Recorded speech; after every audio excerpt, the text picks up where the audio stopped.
नमस्कार, साथै प्रदेशको ताजा खबरहरूको सङ्गालो प्रदेश समाचारमा यहाँहरूलाई स्वागत छ। म जीवन खड्का। प्रदेश समाचार सुरु गरौँ अहिलेसम्मका मुख्य समाचारबाट। बाँकेको जानकी गाउँपालिका स्थित एक विद्यालयको पर्खाल निर्माण कार्य अलपत्र, ठेकेदार र व्यवस्थापन समितिको लापरवाही मुख्य कारण। सप्तरीको सदरमुकाम राजविराज सहित प्रमुख बजारमा भारतीय नोटको चरम अभाव, किनमेल तथा औषधि उपचारमा समेत समस्या।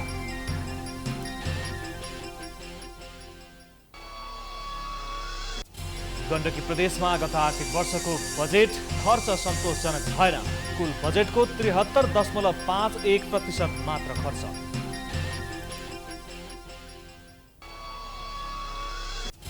र अविरल वर्षाका कारण सुदूरपश्चिम प्रदेशको सेती नदीको बहाव बढेपछि जोखिममा बस्तीहरू, नदी नजिकको छेउछाउ नजान प्रशासनको आग्रह।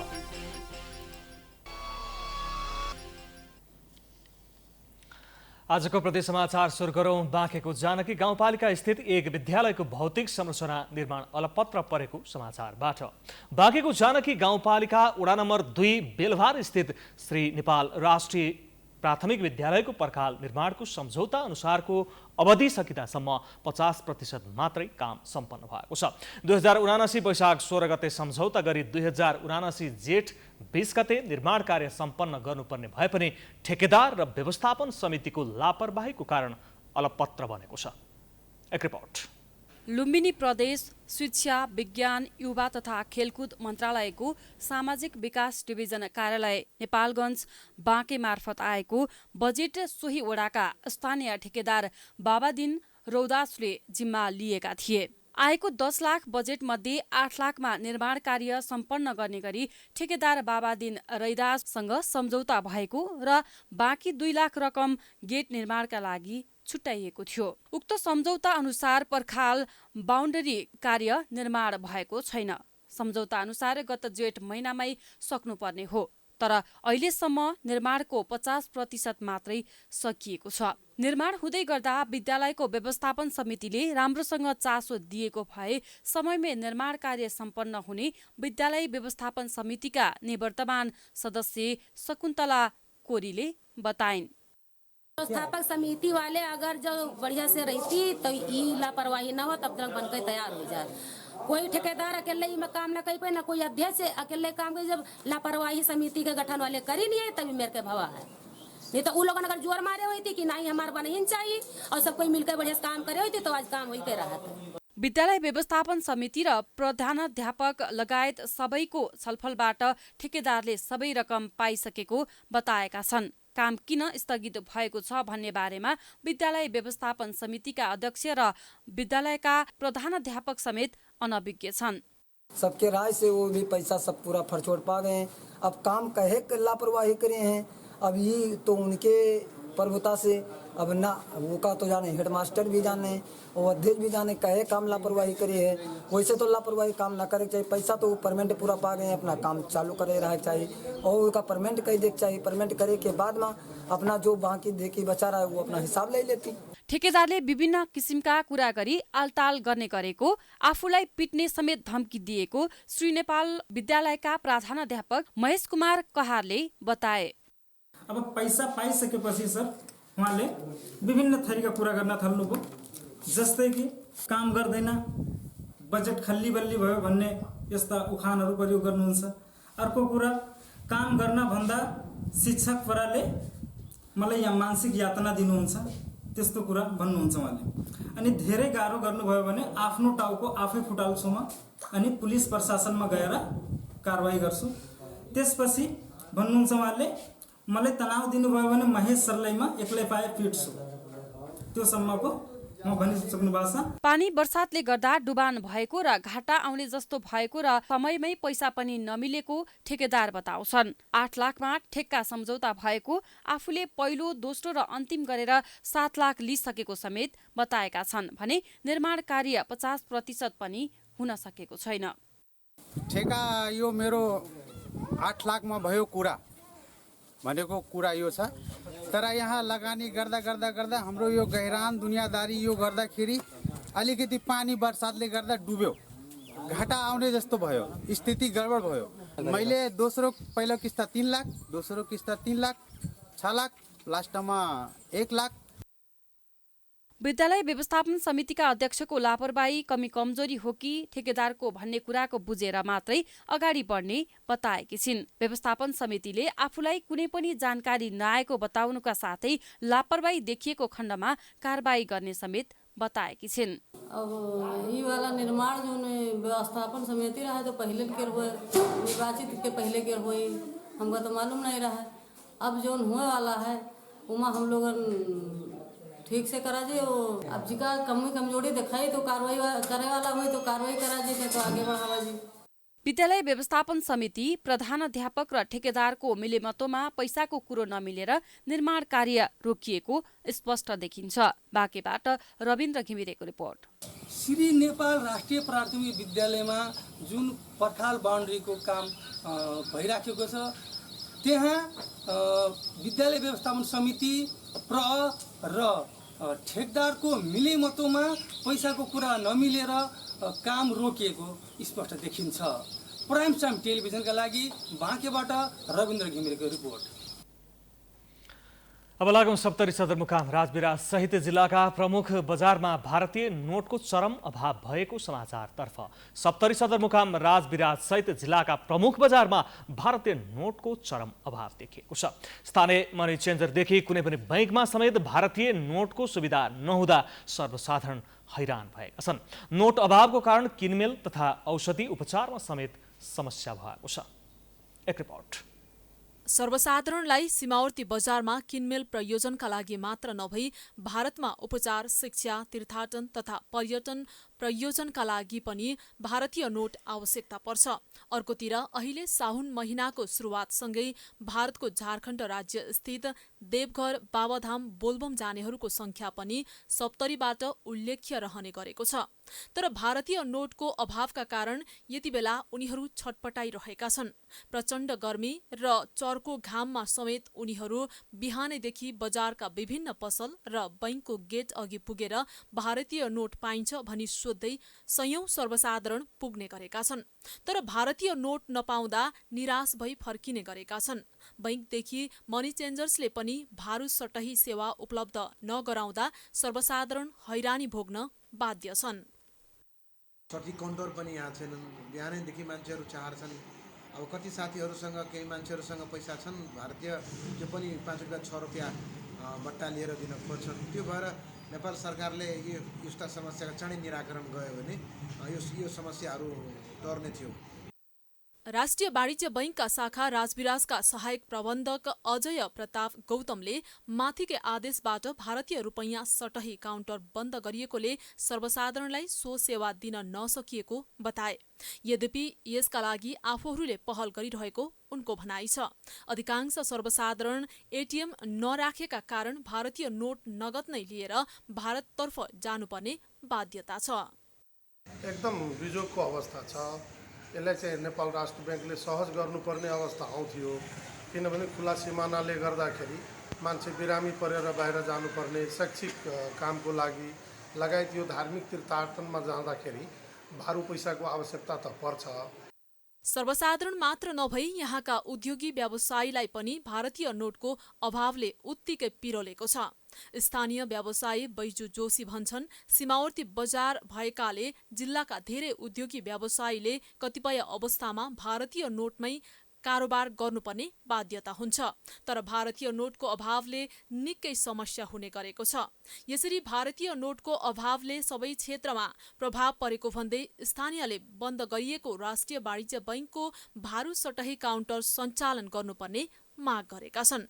प्राइम टाइम्स टेलिभिजनको लागि सप्तरीबाट मनोज माझीको रिपोर्ट। प्रदेश समाचारमा पालो भएको छ विश्रामको।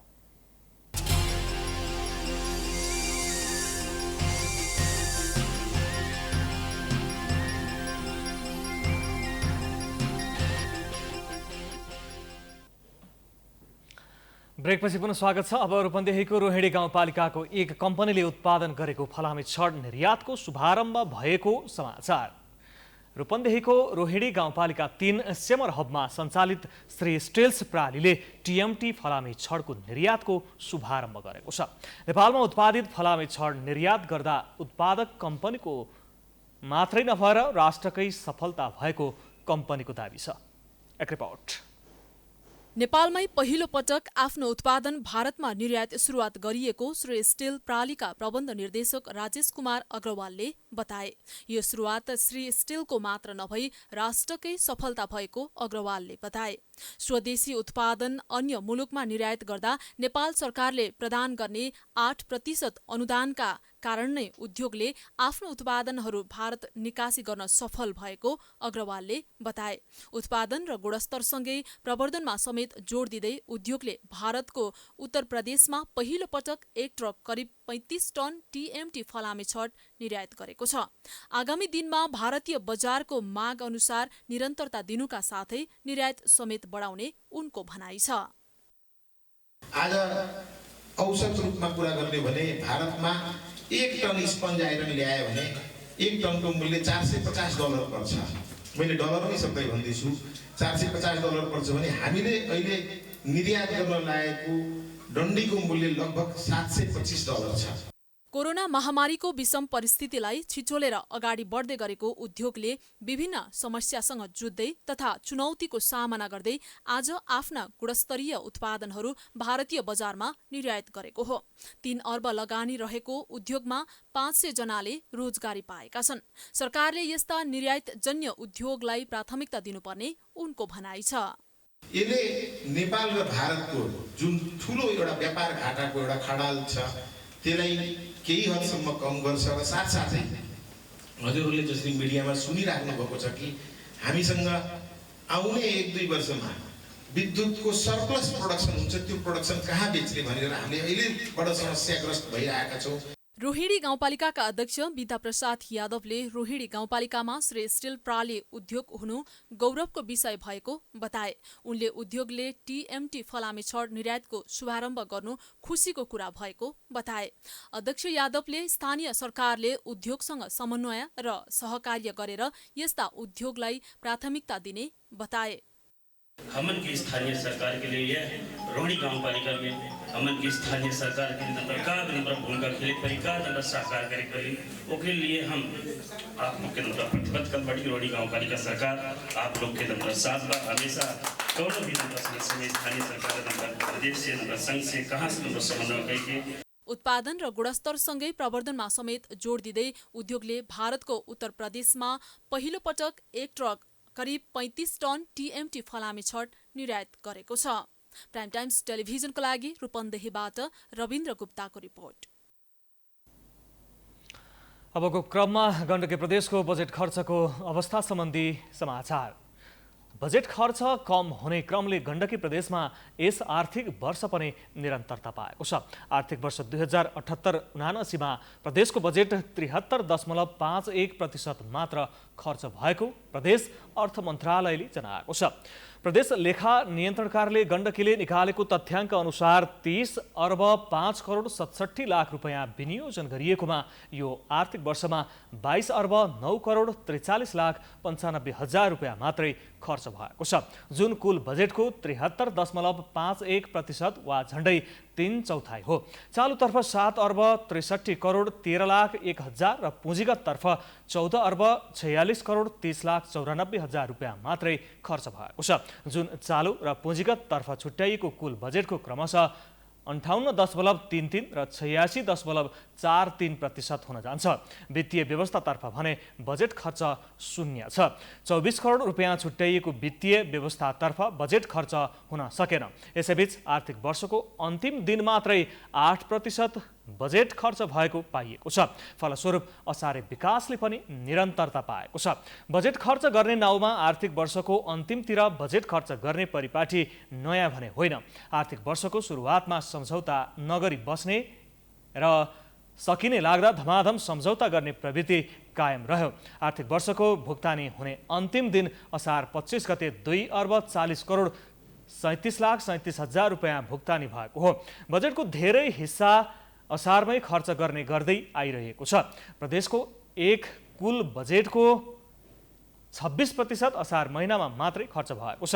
प्रदेशका केही संरचना स्थापना नभएको सँगै भएका कार्यालयहरूमा दरबन्दी अनुसार कर्मचारीहरू पूर्ति नभएकोले चालु खर्च कम भएको प्रदेश लेखा नियन्त्रण कार्यालय पोखराका लेखा अधिकृत लक्ष्मीकान्त शर्मा पौडेलले जानकारी दिए।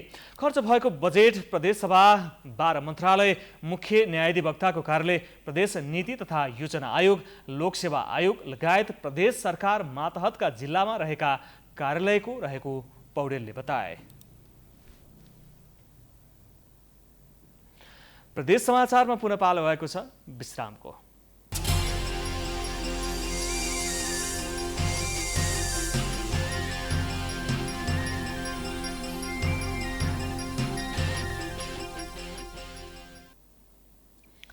ब्रेकपछि पुनः स्वागत छ। अब अविरल वर्षाको कारण सुदूरपश्चिम प्रदेशको सेती नदीको बहाव बढेको समाचार। अविरल वर्षाको कारण सुदूरपश्चिम प्रदेशको सेती नदीको बहाव बढेको छ।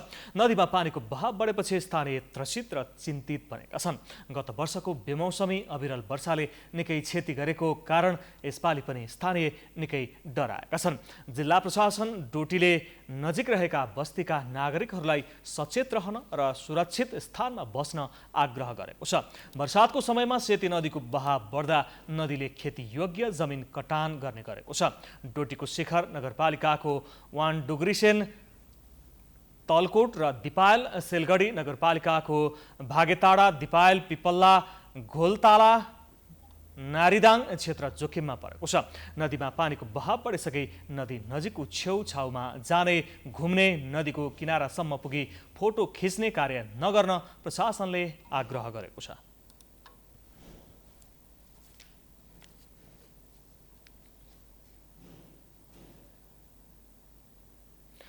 यसअघि हामी प्रदेश समाचारको अन्त्यमा आइपुगेका छौँ। जाँदा जाँदै मुख्य समाचार पुनः एकपटक।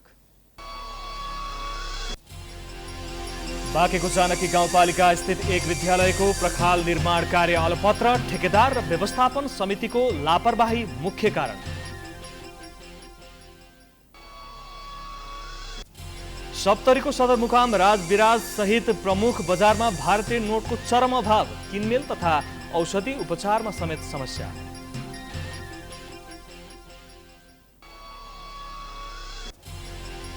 गण्डकी प्रदेशमा गत आर्थिक वर्षको बजेट खर्च सन्तोषजनक भएन। कुल बजेटको 73.51% मात्रै खर्च।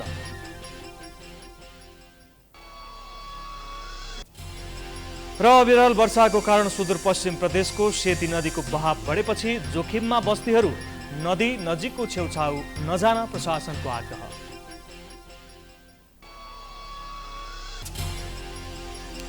समाचार अहिलेलाई सकियो। हेर्दै गर्नुहोला प्राइम टाइम्स एचडी।